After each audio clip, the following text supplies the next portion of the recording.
Mama! Mama! Ano yun, anak? Hindi ako makahinga. Ano? Teka lang, nak. Diyan ka muna tawag ng tricycle. Teka!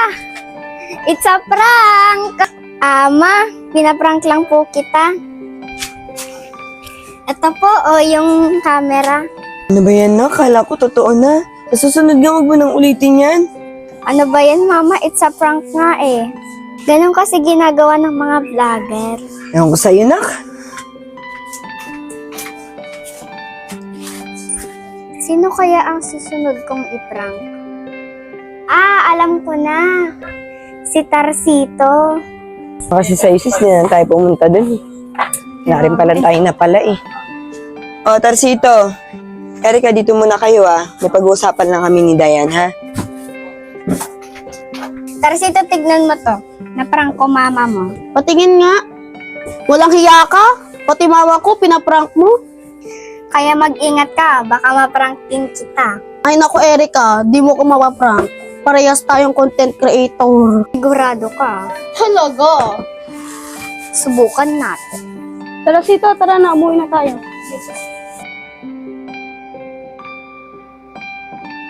Erika, tama na yan. Baka sumpuin ka na ng hika mo.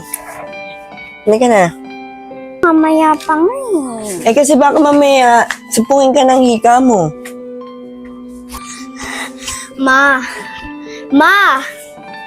Ano yun? Di ako makahinga, ma.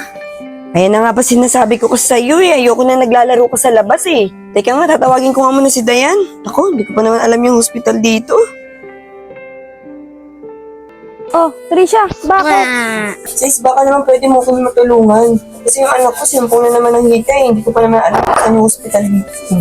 Wait lang sis, pupunta na ako dyan. Bakit mama? Ano nangyari? Kasi si Tita Trish mo, kailangan dadalhin sa ospital ang anak niya, sinusumpong ng hika. Naku mama, huwag ka maniwala dyan. Ipaprank na naman tayo nun. Naalala ko pa yung sinabi ni Erika sa akin. Tarsito, tignan mo to. Na-prank ko mama mo. Patingin nga. Walang hiya ka? Pati mama ko, pinaprank mo. Kaya mag-ingat ka, baka ma-prank din kita. Ay naku Erika, di mo ko mapaprank. Parehas tayong content creator. Sigurado ka. Talaga? Oo nga no, naprank din ako nun. Tara na, huwag na tayo pumunta doon. Tara ma, kala ni Erika mapaprank niya tayo. Huwag yun talaga, bay. Visit yan. Dayan! Oh, bakit? Nalaman mo na ba yung nangyari sa anak ni Trisha? Bakit? Ano nangyari? 50-50 daw sa ospital, Ha? Ma, huwag ka maniwala dyan, nagpaprank lang yan. Vlogger ka na rin ba, Kuya Lepot? Anong vlogger sinasabi mo? Wala kayo kung hindi kayo maniwala. Di nga lepot, totoo ba yung sinasabi mo? Oo nga. Puntahan nyo para malaman niyo yung totoo. Kala ko pinaprank lang kami ni Trisha, yung pala totoo. Ma, tara, puntahan natin. Tara. Trish, sorry nga pala, hindi ako naniwala sa sinasabi mo. Akala ko kasi pinaprank mo lang kami. Okay lang, Dayan. Tita, sorry Akala ko ipaprank kasi kami ni Erika. Oo nga, Tarsito Naprank nga kayo Ha? Ano sinasabi mo, Trisha? Erika! Akala mo di kita kayang i-prank ka. It's a prank.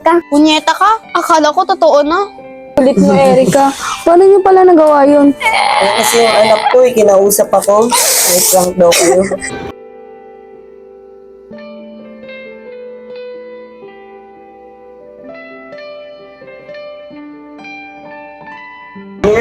Sige. Pati ba naman si Bay tsaka si Lepot, kinagtsaban niyo rin? Ano gagawin natin? Paniwalaan niyo na lang na hospital yung anak ko. Sigurado pupunta yun. Sige Trish, kasama kami dyan. Tara, bay. Kulit talaga ng anak ko. Dahil alam ng anak ko na hindi kayo maniniwala sa akin Talino rin ang anak mo no? Talinong kulit. Sige na, Trisha, may gagawin pa kami. Tara na. Kulit-kulit.